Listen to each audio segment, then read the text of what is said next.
Hey everybody, it's Zaa'Fir from No Love Lost 2.0. Welcome back to season 3. So today I want to tell you guys a little personal story that happened to me quite a few years ago back when I lived in Brooklyn. So I used to be involved with a particular person for about like 4.5 years. And I think about year 2.5 or close to the year 3, one time they were over at my house in Brooklyn.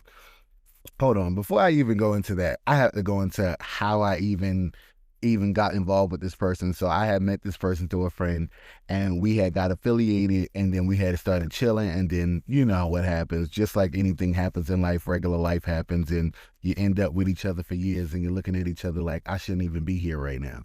So all the warning signs could be there with a person, and a lot of the times it's not just being young. A lot of the times we ignore things based off of how we feel about people instead of just thinking logically, and that goes back to friendships and relationships. All the same, doesn't matter. You have to see people for who they are, and I knew who this person was, and yet I continued to engage in behavior with them that I shouldn't have. I should have never dated them, and I can say all that now, but meaning that if I really was using my frontal lobe and actually paying attention and really seeing all the red flags, I wouldn't have gotten to year 4.5 ever. So basically, I'll start it off as the bad guy. So they had, was watching my iPad, and this is the crazy thing: that iPad and that iPhone and those iClouds all being connected is a dangerous thing. This is how I got caught slipping. So I had lived in the Bronx previously before I moved to Brooklyn, probably like 8 months prior to that. And so a person that I had, did what I did with out there, mess with out there in the Bronx, has sent me a video of their interaction that we had. And that was another stupid thing. Why the hell would I document my infidelity? I don't know. So, I don't even know why I did that. But it is what it is. I did. And so he was actually going through my iPad that he had bought me for my birthday, I think the previous year. And he was going through my iPad. They're connected, linked, boom. He sees the video. Wow. There's no denying it. There's no denying it, right? I was like, damn. When I heard him, like I was asleep. When I woke up, I was like, oh shit. So I'm in Brooklyn running down the street with no socks on in Brownsville, Brooklyn, New York, running down the street like, yo, come back, yo, chill, chill. Da, da, da. That was a long time ago. But honestly, yeah, I lied at the end of the day. So I wasn't a perfect person to that person either. And I know that goes into play how that relationship ended up ending. I wasn't a perfect person to them as they wasn't to me. But it's a lot of the times we see red flags within ourselves. Like, why did I lack accountability and want to blame this person for my mistakes of staying with them? Ultimately, that was a me choice. No matter what the situation is, no matter how young I was, no matter how I may have seen it, it was my responsibility to remove myself, and I didn't. So then I had to take accountability and actually work on myself and work on the things that I needed to change to see things for what they are. And instead of sitting here sticking around and then ended up doing something to hurt somebody, because what had happened was I really just stuck around and ended up staying with the person for years. And meanwhile, I really wasn't happy by year 2. And I honestly think by year 2.5, I just didn't give a fuck. And once I moved to the Bronx, I was taking those Spanish boys down. And that's just really the truth. It is what it is. It doesn't make it right, but it's the truth. And so this person, they had found out, and ultimately the next day they end up coming by my house and sitting here having a conversation with me, talking to me, and we end up sleeping together, right? Red flag again. Because you found out I cheated on you the day before, and you come over and I dick you down. Okay, red flag. The reason why is I'm a red flag, you're a red flag. Like, we're red flags. And that was the situation. I would never not take responsibility like I wasn't a part of the problem. I was a part of the problem by staying in it, by staying in that situation, knowing that I should have removed myself years prior, because I knew that there was no end goal. There was no lifetime that I was looking to plan. Like, you ever like be with somebody or be with a friend and be like, yeah, we're going to be friends for a long time, or we're going to be together for a long time. You can sometimes look at a person and be like, yeah, time is ticking on you. you know, time is ticking on you. because a lot of the times, like I said, we will know something ain't gonna work and still stay around it. And I never got why people do that. I never even got why I did it until I truly started doing some inner work. And I was just like, wow, I really like some toxic ass shit, you know? And that's when I really was sitting here like, as I grew up and after that relationship, I said, okay, so what are the things that I want to work on myself from being in that situation? Sometimes it could be with friendships and relationships. You have to ask yourself, what do you want to work on yourself when departing or having a conversation of transparency on how to re-evolve, redo things and rehab conversations in an appropriate manner where everybody feels heard and respected. And a lot of the times, the biggest thing that happens in relationships, period, friendships, family, and your partner, is the lack of communication or the ability to communicate but not listen. And that's the biggest thing, is just because you're being quiet and letting the other person be heard, doesn't mean that you are actually listening. Listening means to take it within, to actually dissect, and actually not dissect to see fault in it. You can see the faults in it, but to see where the point is proven. If there's a point proven, then you have to pay attention. You have to be able to sit up here and actually make those changes and be aware and be self-aware. That's the biggest thing, being self-aware.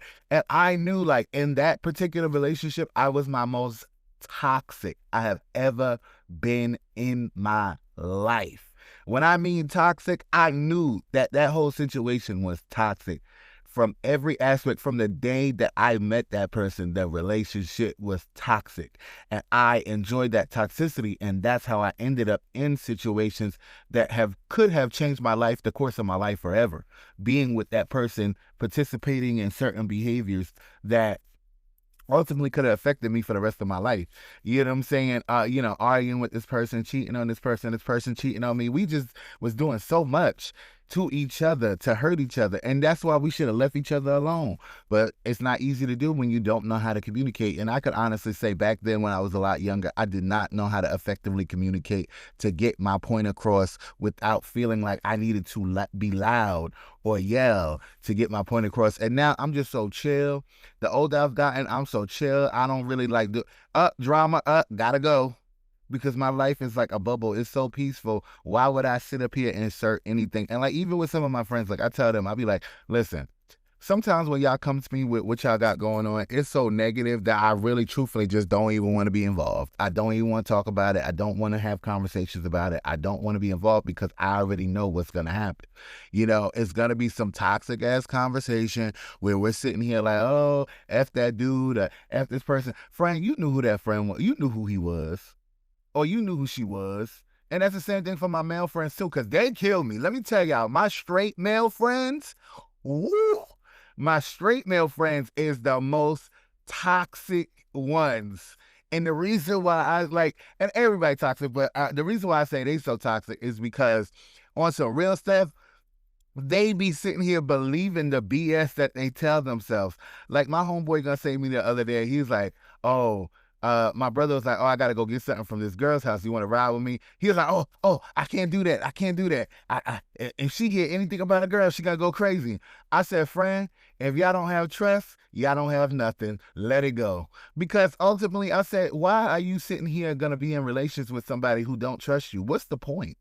What's the point? It's always going to be an argument. It's always going to be a question of if you're doing something. And it's just like, I wanted to tell my friend, like, you're a red flag. And matter of fact, I'm going to call him later today and tell him he's a red flag. But that doesn't mean he's going to care. But it's just very much like me and my brother, we're going to call each other out. This ain't my real brother, but we're going to call each other out when it needs to be done, because that's what you're supposed to do. That's the whole point of having a friendship or a brotherhood, is you're supposed to look out for each other. And I had told him, like, simple. I wasn't being funny. I wasn't being petty. I said, friend, I said, if that person don't trust you, if she don't trust you, you might as well go ahead and pack it up and leave her alone. I said, because I'm telling you right now, if that female don't trust you, anything you do, she is going to question.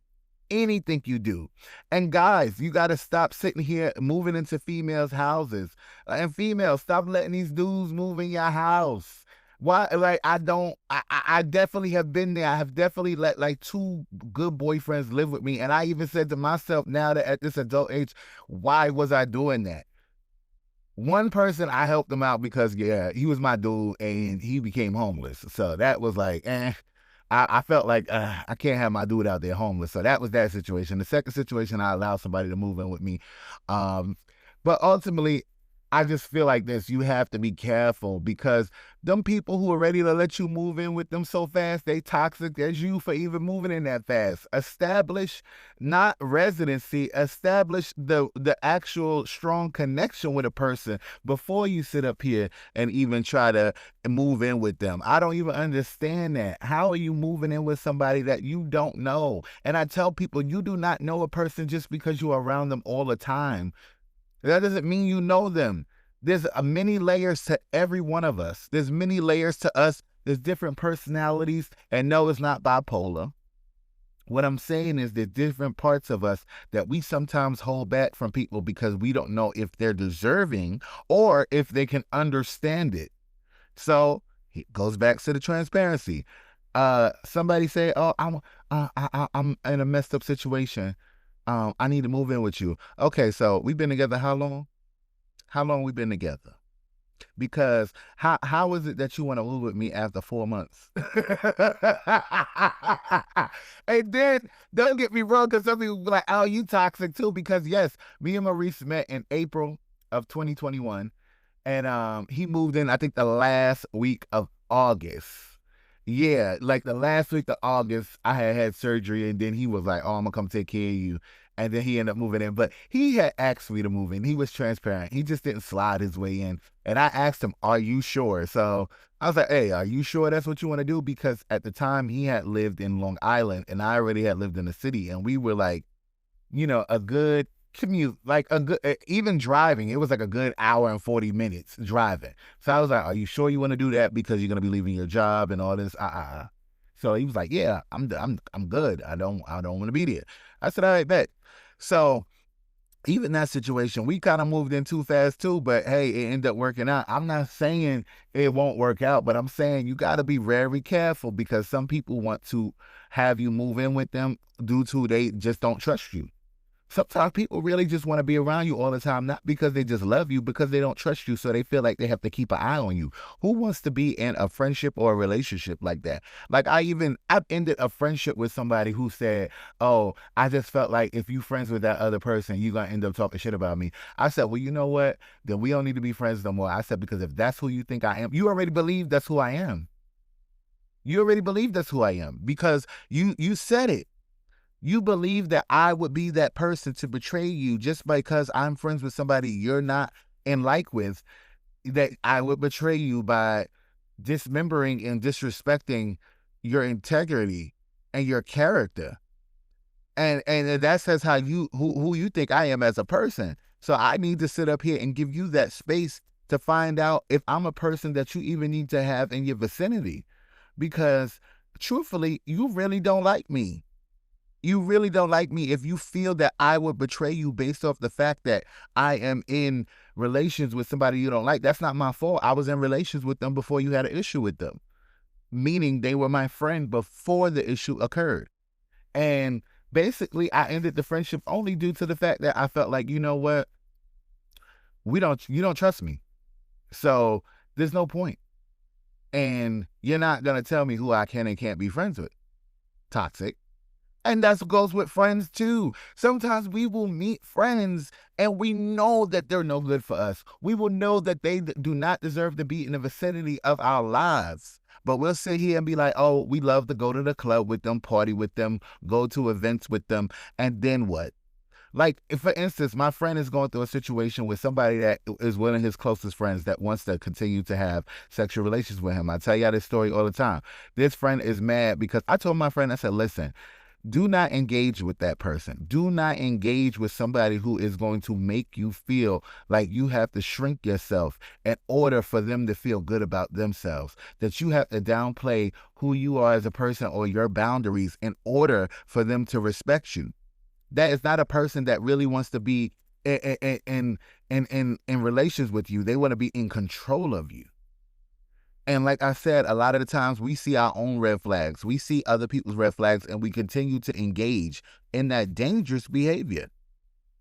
And then we sit up here and get mad when we realize that we wasted time. Time is an illusion. Instead of wasting time, cut that shit before the years go by. Cut that shit before the months go by. Allow yourself to be free from people who do not deserve to be in the vicinity of your happy space or of your peace. Don't forget to subscribe to No Love Lost 2.0. I'm Zaa'Fir, your host. Don't forget we are available on Apple, Spotify, iHeartRadio, and Amazon Music, as well as YouTube. Make sure you stream on all platforms and continue to show that love. One love.